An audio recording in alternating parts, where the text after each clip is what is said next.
अस्सलाम वालेकुम, मैं हूं Malik Mohammad Jahanzeb Maibal advocate high court और आप देख रहे हैं लॉयर्स नेस्ट। आज की इस वीडियो में मैं अपने व्यूवर्स की तरफ से पूछा जाने वाला एक इंतहाई अहम सवाल डिस्कस करूंगा। उस सवाल के जवाब को तलाश करने की कोशिश करूंगा। मेरे व्यूवर्स की तरफ से चैनल में वीडियो के कमेंट्स में अक्सर ये सवाल पूछा जाता है कि NTN क्या होता है या NTN किस तरह बनाया जाता है, इसका क्या मकसद होता है और सरकारी मुलाजिम की कितनी इनकम के ऊपर उसको टैक्स देना पड़ता है और प्राइवेट मुलाजमत के हामिल अफराद को भी कितनी इनकम के ऊपर टैक्स अदा करना होता है। इसके अलावा बिज़नेस पर्सनस को कितनी अमाउंट के ऊपर या कितनी इनकम के ऊपर टैक्स अदा करना होता है। आज की इस वीडियो में मैं चीदा सवालात के मुख्तसर जवाब देने की कोशिश करूँगा और फिर किसी और वीडियो में मैं आपको NTN बनाने का तरीका भी समझाऊंगा कि वो किस तरीके से बनाया जाता है और बिल्कुल आसान प्रोसेस है, बिल्कुल आसान प्रोसीजर है उसका। उसके लिए मैं एक बिल्कुल अलहदा वीडियो जल्द बनाऊंगा। पाकिस्तान का ज़्यादातर तबका गवर्नमेंट ऑफ पाकिस्तान को इनडायरेक्ट टैक्सेस की मद में बहुत ज़्यादा रकम अदा करता है, वो चाहे सेल्स टैक्स की मद में हो या दीगर टैक्सेस की मद में हो। लेकिन जो डायरेक्ट टैक्सेशन है उस मामले में हम लोग सुस्त भी हैं और डरते भी हैं। NTN से मुराद नेशनल टैक्स नंबर है। हर शहरी का एक टैक्स नंबर होता है जिसे NTN कहा जाता है। जब आप डायरेक्ट टैक्स अदा करते हैं और डायरेक्ट टैक्स के लिए आप रिटर्न फाइल करते हैं, गोशवारे जमा करवाते हैं, तो तब आपको एक NTN नंबर अलॉट होता है, वो आपका नेशनल टैक्स नंबर होता है। पाकिस्तान में टैक्सेशन लाज के मुताबिक जो सैलरीड पर्सन है, जो सरकारी मुलाजिम है, जो सैलरी लेता है, चाहे वो प्राइवेट इदारे से लेता है या गवर्नमेंट से लेता है, तो उसकी अगर माहाना इनकम 50,000 तक है तो उसको टैक्स अदा नहीं करना पड़ता। अगर 50,000 से ज़्यादा है तो उसको टैक्स अदा करना पड़ता है। और सैलरीड पर्सन की एनुअल इनकम अगर 6 लाख तक है तो वो टैक्स फ्री है और अगर 6 लाख से ऊपर है तो उस पर उसको टैक्स देना पड़ता है।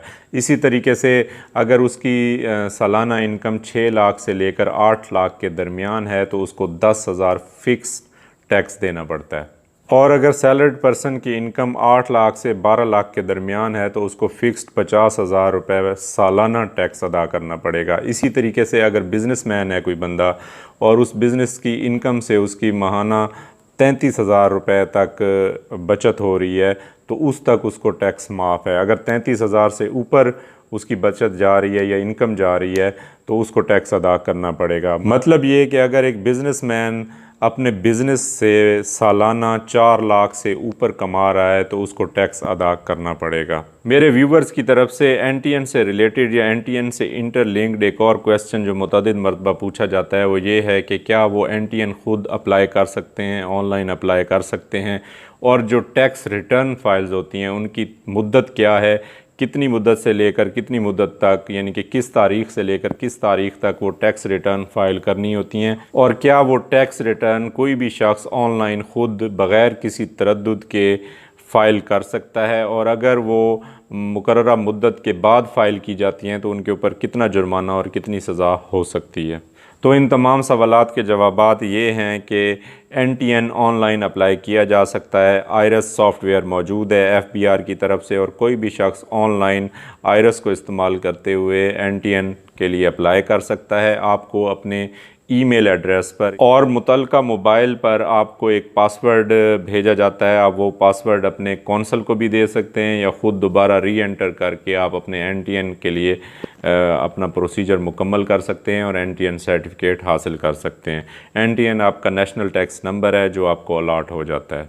अब आ जाते हैं इनकम टैक्स रिटर्न्स की तरफ। तो आप अपनी इनकम टैक्स रिटर्न्स ख़ुद भी जमा करवा सकते हैं, ऑनलाइन जमा करवा सकते हैं। वो 1 साल के बाद जमा करवानी होती हैं और उनको जमा करवाने की मुकर्ररा मुद्दत 1 जुलाई से लेकर 30 सितंबर तक होती है। इनकम टैक्स रिटर्न आपके पूरे साल का हिसाब किताब होता है और अगर आप ये मुकर्ररा मुद्दत से एक्सीड करते हैं, मतलब मुकर्ररा मुद्दत के बाद जमा करवाते हैं, 30 सितंबर के बाद जमा करवाते हैं, तो आपके ख़िलाफ़ इनकम टैक्स अथॉरिटीज़ की जानिब से जुर्माना भी किया जा सकता है और सज़ा भी दी जा सकती है। लेकिन मैं आपको सजेस्ट करूंगा कि आप अपनी इनकम टैक्स रिटर्न्स किसी भी एक्सपर्ट टैक्स कंसल्टेंट से, मतलब एडवाइज़र से, कौंसल से जमा करवाएं। वकील साहब को इंगेज करें जो टैक्स के मामलात में माहिर हों, एक्सपर्ट हों, क्योंकि आपने पूरे साल का हिसाब किताब देना है।